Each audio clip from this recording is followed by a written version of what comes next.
जय Shri Krishna, Radhe Radhe. I hope आप सब लोग बहुत अच्छे होंगे और हम कर्मयोग की चर्चा को आगे बढ़ाएंगे कि श्री कृष्ण क्या कहते हैं कर्मयोग के बारे में। तो श्री कृष्ण कहते हैं कि आपको और हमें कर्म तो करना ही पड़ता है, क्योंकि आप और हम बिना कर्म किए तो नहीं रह सकते हैं। और जो भक्ति योग पर करते हैं, जो भक्ति करते हैं, जो श्री कृष्ण की भक्ति करते हैं, उनके लिए तो विशेष बल दिया जाता है कर्म पर। उन्हें तो कर्मयोग समझना ही चाहिए कि आखिर भक्ति के साथ साथ कर्म करना क्यों जरूरी है, क्यों भक्ति को सारी चीज़ों को त्यागने की जरूरत नहीं पड़ती, क्यों भक्ति मार्ग में शरीर जो चीज़ें हैं, जो कार्य हैं, उन्हें त्यागना नहीं पड़ता है, जबकि उन्हें अपने कर्मों को ही भगवान को अर्पित करके और सेवा भाव से करने पर ही भगवान की प्राप्ति होती है। तो ऐसे ही भगवान बता रहे हैं कि आखिर अगर कोई उनको पाना चाहता है, उनकी भक्ति करना चाहता है, तो उसे कैसा कर्म करना चाहिए, क्यों करना चाहिए उसे कर्म। इस चीज़ को श्री कृष्ण भगवद गीता में अर्जुन से बता रहे हैं कि आखिर ज्ञान होना चाहिए, क्योंकि अर्जुन यहाँ पर कह रहे हैं कि जब आप ज्ञान को श्रेष्ठ बता रहे हो कि व्यक्ति को ज्ञानी होना जरूरी है, भगवान यहाँ पर ज्ञान की बात बता रहे हैं, भगवान बता रहे हैं कि आत्मा कैसी होती है, तो अर्जुन कह रहे हैं कि जब ये सब ज्ञान होता है तो उसके बाद फिर कर्म करने की क्या जरूरत है, फिर हमें कर्म क्यों करना चाहिए, इसमें कर्म की क्या उपयोगिता है, यहाँ पर भक्ति मार्ग में कर्म क्यों जरूरी है। तो इसी चीज़ पर भगवान बता रहे हैं कि आखिर क्यों कर्म करना चाहिए। तो श्री कृष्ण कहते हैं कि कर्म की जरूरत तो आपको ये भौतिक शरीर धारण करके करना ही पड़ेगा, क्योंकि आप कर्म करे बगैर तो नहीं रह पाओगे। श्री कृष्ण कहते हैं कि आप अगर शरीर को अपने बांध लेते हो और शरीर से कर्म नहीं करते हो, तो ये जो मन है, भगवान कह रहे हैं कि ये जो मन है, ये तो एक क्षण भी बिना कर्म के नहीं रहता है। तो अगर आप अपने शरीर को किसी अच्छे कर्म में नहीं लगाओगे, तो ये जो आपका मन है वो तो कर्म में लगा हुआ है। तो अगर आपका शरीर कर्म में नहीं लगेगा तो आपका मन क्या करेगा, वो गलत कर्म में लगेगा। आप खाली बैठे हो तो आप कुछ गलत चिंतन करते रहोगे, और गलत चिंतन करते करते भगवान कहते हैं कि यहाँ पर आप गलत रास्ते पर पहुँच जाओगे। ये जो मन है आपका हित भी करा सकता है, मन आपका अहित भी करा सकता है। तो श्री कृष्ण कहते हैं कि भाई कर्म कैसा करना है कि आपको सेवा में लगना है। आपको ये जो आपका शरीर है इसको सेवा में लगा लेना है, और जब ये सेवा में लग जाएगा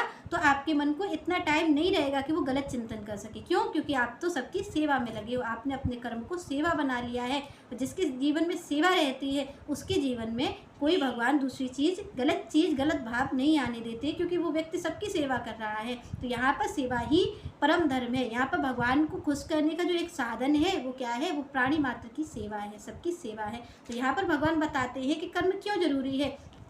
कर्म केवल ऐसा नहीं है कि आपको यहीं पर करना है। भगवान कह रहे हैं आप से लेकर के और सारे देवता, ये सारे लोग कर्म बंधन में बंधे हैं। भगवान कह रहे हैं कोई फ्री नहीं है, सारे लोग ही कर्म कर रहे हैं। और यहाँ पर भगवान कहते हैं कि देवताओं और मनुष्यों के बीच भी कर्म की बात हुई है, कि देवताओं से कहा गया है कि आप समय से वर्षा करोगे, आप धूप दोगे, आप वर्षा करोगे, आप जल की व्यवस्था करोगे, आप हवा चलाओगे। तो भगवान कहते हैं कि देवताओं को ये सारे कार्य दिए गए हैं, और मनुष्य को क्या कार्य दिया गया, मनुष्य को कार्य दिया गया है यहाँ पर यज्ञ करने का। तो श्री कृष्ण कहते हैं भाई मनुष्य जो है वो देवताओं के लिए यज्ञ करेंगे, यज्ञ से देवता पुष्ट हो जाएंगे, और वो देवता यहाँ पर मनुष्य के लिए कार्य करेंगे, जो यहाँ पर वो अन्न देंगे। तो अन्न उपजाऊ किससे होता है, तो भगवान कह रहे कि भाई जल की व्यवस्था भी देवता करेंगे, धूप भी देंगे, और सारी चीज़ों की व्यवस्था देवता करेंगे। तो यहाँ पर ये चीज़ हुई है कि भाई देवता और मनुष्य दोनों को कर्म करना है। भगवान कह रहे कर्म के लिए केवल ऐसा नहीं है कि आप भक्ति मार्ग में जाकर के कर्म का त्याग कर दोगे। भगवान कह रहे हैं आप ये शरीर धारण करके आए हो, और आपसे लेकर के स्वर्ग में बैठे देवताओं तक को कर्म करना पड़ता है। तो श्री कृष्ण कह रहे हैं कि आप और हम कैसे कर्म से मुक्त हो जाएंगे,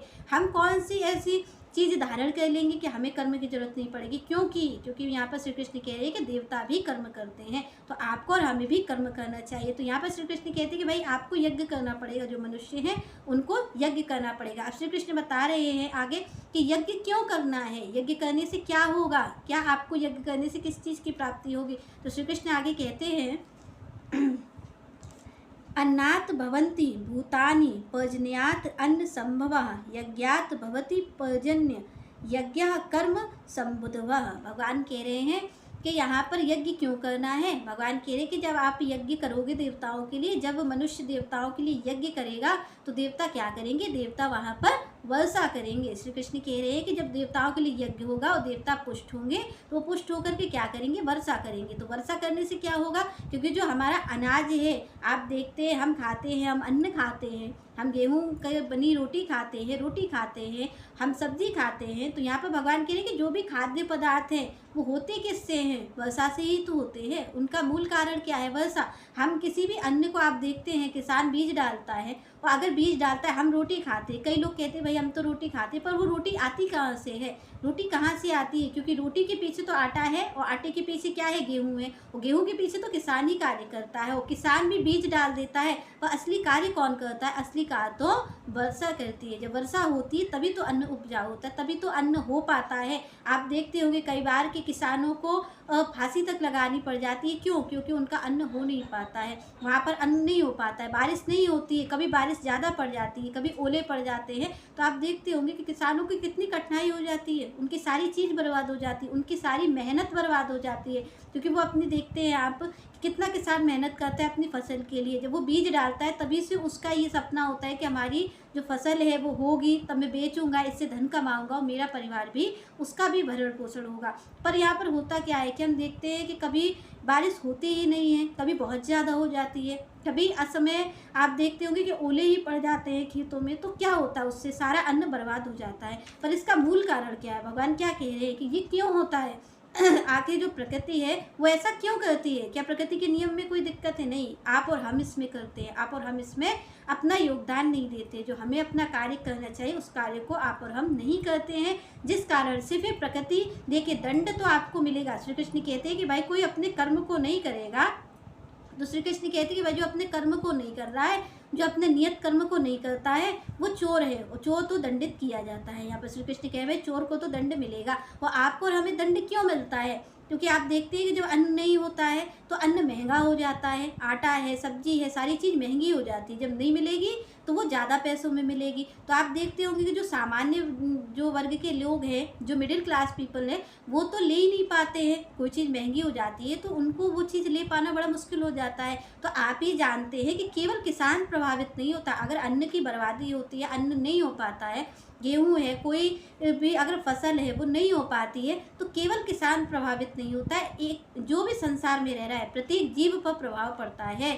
तो क्यों? क्योंकि देखिए अगर किसान को नहीं मिलेगा, किसान नहीं बेच पाएगा, तो हम तक भी नहीं आ पाएगा, वो हम तक चीज़ नहीं आएगी, और जो चीज़ रखी हुई है वो महंगी हो जाएगी, और महंगी होने पर उसे पैसे वाले लोग ही ले सकते हैं, क्योंकि भाई चीज़ थोड़ी है तो पैसे वाले लोग ही ले पाएंगे। जो गरीब जनता है उस तक तो अनाज पहुंचेगा नहीं। तो कहीं ना कहीं आप सब, हम सब, सभी लोग दोषी हैं। दोषी किस चीज़ के हैं? क्योंकि हम अपने कर्तव्य का निर्वाह नहीं कर रहे हैं। भगवान कह रहे हैं कि भाई कर्तव्य नियत कर्म तो करना पड़ेगा। भगवान कह रहे तब उसको अन्न की प्राप्ति होगी, तब जीव का भरण पोषण हो पाएगा, तब वो अपने इस भौतिक शरीर को भी धारण कर पाएगा जब वो कर्म करेगा। यहाँ पर श्री कृष्ण कह रहे हैं कि भक्ति को तो छोड़ो, आप अपने शरीर को भी तभी धारण कर सकते हो जब आप कर्म करोगे। बिना, भगवान कह रहे नियत कर्म के तो जीव को कुछ नहीं मिलना है। भगवान कैसे मिलेंगे? भगवान कह रहे हैं जो शरीर धारण किया है ना, इसका भरण पोषण करने के लिए भी आपको कर्म करना पड़ेगा। तो यहाँ पर आपको और हमारा कर्म क्या है?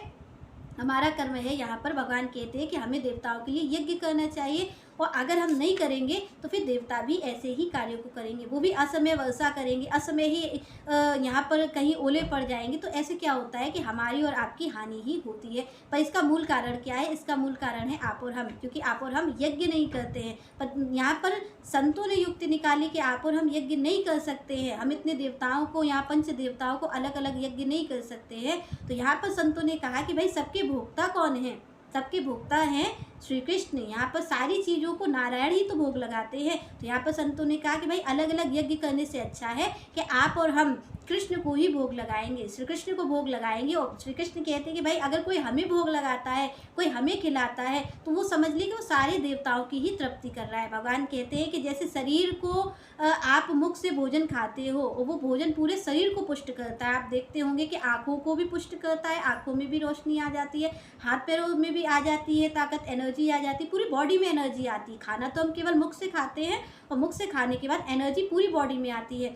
ऐसे ही सब संतों का कहना है, भगवान का कहना है कि अगर कोई जीव हमें भोग लगाता है तो फिर उसे अन्य देवताओं को भोग लगाने की जरूरत नहीं है, उसे कोई यज्ञ करने की जरूरत नहीं। भगवान कह रहे हैं कि अगर कोई मेरे नाम संकीर्तन यज्ञ करता है, मेरा नाम लेता है, श्री कृष्ण कह रहे मेरा नाम लेता है, तो फिर उसे किसी का नाम लेने की जरूरत नहीं है। सारे देवता उससे खुश हो जाएंगे, सूर्य चंद्रमा वरुण देव जो भी है, भगवान कहते हैं यहाँ सारे लोग उससे खुश हो जाएंगे। क्यों?